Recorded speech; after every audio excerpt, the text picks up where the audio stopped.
24 একটা মৌসুম, 24 আপনি বিশেষ করে নতুন একটা কিছু আমরা ফিরে পেয়েছি। বিভিন্ন নিপীড়ন শোষণ বঞ্চিত মানুষদের যারা মনে করি বা মনে করে আসলে 71, 52 এগুলোর সাথে পৃথিবীর কোনো কিছুই আপনি কল্পনা করতে পারবেন না।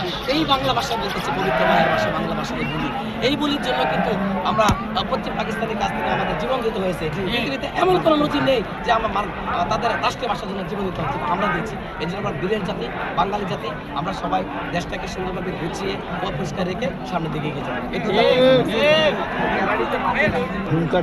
দেখেন আমাদের যে মানে ভালোবাসার শ্রদ্ধার জায়গায় শুধু গ্যালারি না, প্রত্যেকটা জায়গাতে কিন্তু আমরা সেভাবে বিচরণ করে থাকি।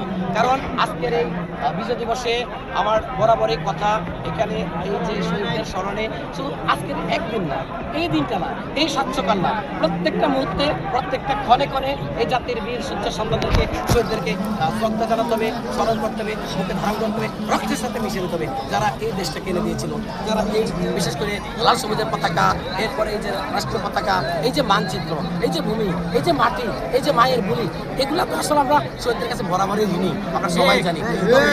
এটাই চাই যে শুধু একটা দিন স্পেশাল নয়, প্রত্যেকটা মুহূর্তেই, প্রত্যেকটা সময়ে, প্রত্যেকটা ক্ষণে ক্ষণে কিন্তু আমরা এই বীর সূর্য সন্তানদেরকে আমরা স্মরণ করি।